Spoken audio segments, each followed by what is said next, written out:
welcome to Comprehensive English Lab, your complete path to mastering English.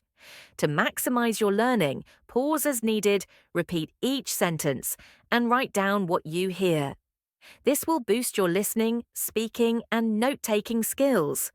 The full script will appear at the end for you to check.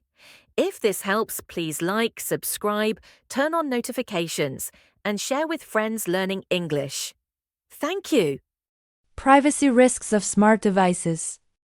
Good afternoon, everyone. Welcome to today's Tech Talk podcast. I'm Sarah Mitchell, your host. Today we are discussing a very important topic: privacy concerns with smart devices. Many people now have smart speakers, smart cameras, smart thermostats, and smart watches in their homes. These devices make life easier, but they also collect a lot of personal data. To help us understand the real risks, I have two cybersecurity experts with me. First, from the United States, Dr. Michael Harper, a senior researcher at a cybersecurity institute in California. And second, from Japan, Professor Kenji Tanaka, who teaches information security at a university in Tokyo and often advises companies on data protection. Thank you both for joining us. Thank you for having me, Sarah. It's a pleasure to be here. Thank you, Sarah. I'm happy to talk about this issue. It is very relevant in both our countries. Let's start with the basics. Professor Tanaka, what kind of data do smart devices usually collect from users? Most smart devices collect several types of data. First, they record voice commands when you speak to them. Second, they collect location information, especially if the device has GPS or connects to your Wi-Fi. Third, many devices take photos or video if they have cameras. Fourth, they track usage patterns. For example, when you turn on lights, when you watch TV, or what time you usually come home. Some devices even measure temperature, humidity, or noise levels in your house. That sounds like a lot of information. Dr. Harper, do companies really need all this data to make the devices work? Not always. The basic functions, for example, turning on a light or playing music, need only a small amount of data. But companies want more data because they use it to improve their algorithms, show targeted advertisements, or sell it to other businesses. So they design devices to collect much more than necessary. This is sometimes called data hunger. Data hunger? That's an interesting way to describe it. Professor Tanaka, in Japan, are people worried about this kind of data collection? Yes, more and more. In recent years, several surveys showed that around 60–70% of Japanese people feel uncomfortable when smart speakers listen all the time. Many people worry that their private conversations, for example, family discussions or arguments, might be recorded and stored somewhere. Also in Japan, we have strict privacy laws, but many people still do not trust foreign companies that make these devices. I see. Dr. Harper, what are the biggest privacy dangers that ordinary users face? There are several serious risks. First is unauthorized access. If a hacker gets into your smart camera, they can watch you and your family without you knowing. We have seen real cases where strangers spoke through baby monitors and scared parents. Second is data leaks. Companies sometimes store data on cloud servers, and if those servers are attacked, millions of recordings or photos can be stolen. Third is government requests. In some countries, law enforcement can ask companies for your data without telling you. Fourth is employee misuse. Sometimes company workers listen to private recordings to improve quality, but they hear very personal things. Those examples are quite frightening. Professor Tanaka, do you have similar cases in Japan or Asia? Yes, unfortunately. A few years ago, there was a well-known incident with a smart doorbell camera. A hacker took control and spoke rude words to the family.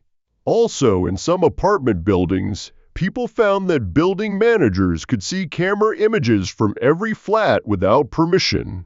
Another problem is fake apps. Some apps look like official smart home apps, but they steal data and send it to criminals in other countries. So both technical attacks and human mistakes cause problems. Let's talk about smart speakers because they are very popular. Many people leave them on all day. Dr. Harper, is it safe to have a smart speaker in the bedroom or living room? Honestly, it is risky. These devices are always listening for a wake word like, "Hey, assistant," or "Hello, device." Everything you say before the wake word is usually not recorded, but mistakes happen. Sometimes the device hears the wake word by accident and starts recording. There have been reports of thousands of conversations sent to company offices by mistake.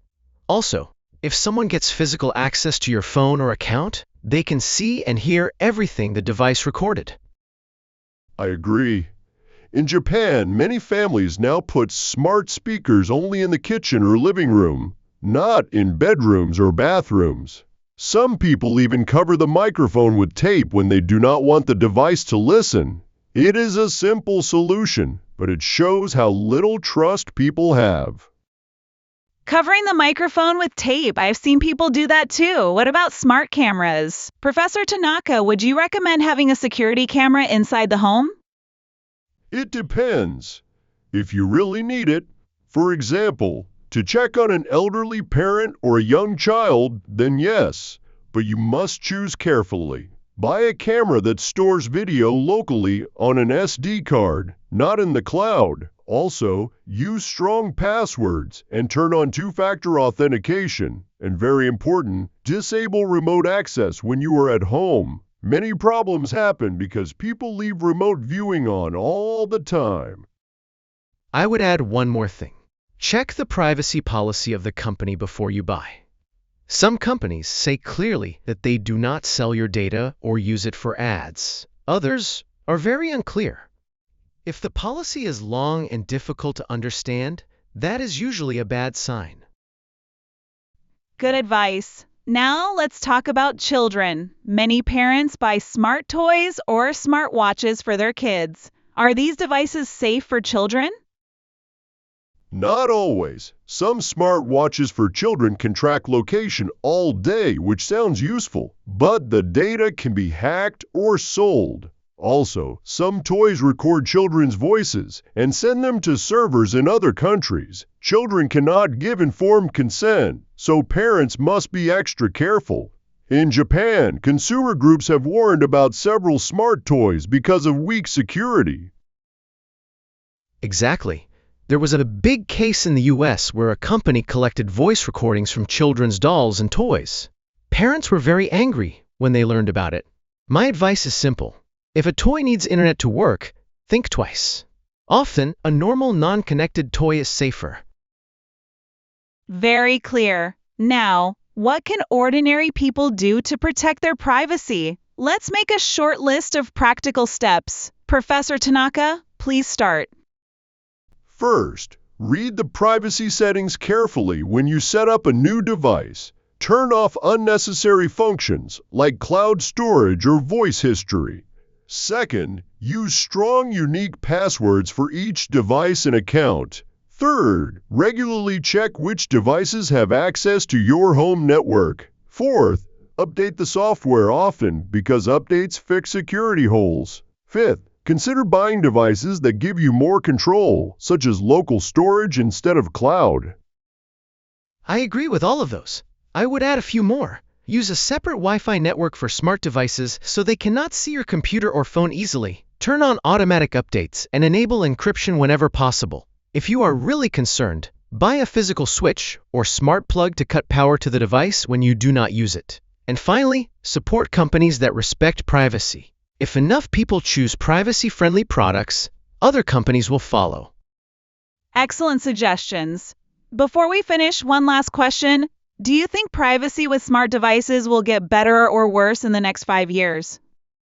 I am cautiously optimistic.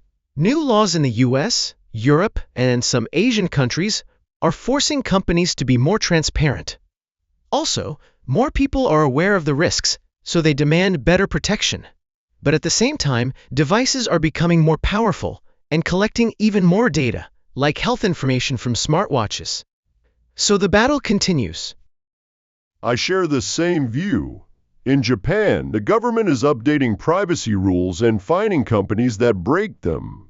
Young people especially care about data protection, but technology moves very fast, and criminals also become smarter.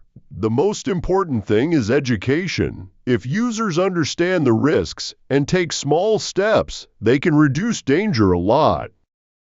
Thank you both for such clear and honest answers. Dr. Michael Harper and Professor Kenji Tanaka, it was a pleasure to have you on the show. To our listeners, think carefully before you bring another smart device into your home. Your privacy is worth protecting. That's all for today. Thank you for listening to Tech Talk. See you next time.